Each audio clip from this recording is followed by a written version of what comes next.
Rich People Problems, an excerpt by Kevin Kwan. Bettino Ortiz y Mena was not accustomed to waiting, a former Miss Venezuela and Miss Universe runner-up. Of course, the exceeding bronze Strawberry Glance was these days the wife of Miami auto parts tycoon Herman Ortiz y Mena. At every restaurant she chose to grace with her presence, she was always greeted with reverence and whisked to the exact table she desired. Today, she wanted the corner table on the terrace at Sip Sip, her favorite lunch spot on Harbor Island. She wanted to sit on one of the comfy orange chairs and stare out at the gently lapping turquoise water while eating her kale Caesar salad. But there was a large noisy group taking up the entire terrace and they didn't seem in much hurry to leave. Bettina fumed as she glared at the tourists, happy savoring their lunch in the sun. Look how tacky they were. The women overly tanned, wrinkled and saggy. None of them properly lifted or buttocks. And the men were even worse, all dressed in all rumpled shirts and shorts, wearing those cheap hats. Why did such people have to come here? Feeling that she had been patient long enough, Bettina stormed into the kitchen.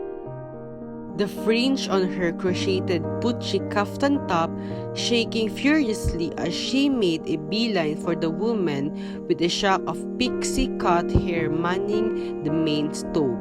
Julie, honey, what's the dealio? I waited more than 15 minutes for my table. Sorry, Bettina. It's been one of those days.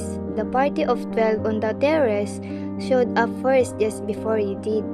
But the terrace is your prime spot. Why on earth did you let those tourists take up all that space? Well, the tourist in red fishing cap is a dog of Glencora. His party just boarded over from Windermere. That is the royal houseman you see moored off the coast. It's the most handsome sailboat you have ever seen. I'm not impressed by big boats. Bettina huffled, although secretly she was rather impressed by people with big titles. From the kitchen window, she surveyed the party assembled on the terrace with new eyes. These Aristo-British types were such a strange breed. Sure, they had their Savile Row suits and their heirloom theories, but when they traveled, they looked so painfully frumpy. It was only then Bettina noticed three tan, well-built men with fitted white t-shirt and black Kevlar pants sitting at the adjacent table. The guys weren't eating but sat watchfully, sipping glasses of seltzer water. I assume that's the Duke's security detail. They could be more obvious. Don't they know that we're all billionaires here on Breland, and this isn't how we rule? Actually, those bodyguards belong to Doc's special guests. They did a whole sweep of the restaurant before the party arrived. They even searched the walk-in freezer, that Chinese fellow seated at the end of the table. Bettina squinted at the portly, balding 70-something Asian man dressed in nondescript white shirt sleeve, gold shirt, and gray trousers. Oh, I didn't even notice him. Am I supposed to know who he is?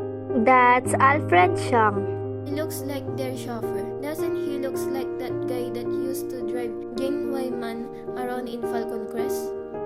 From what I hear, the chauffeur is the most powerful man in Asia.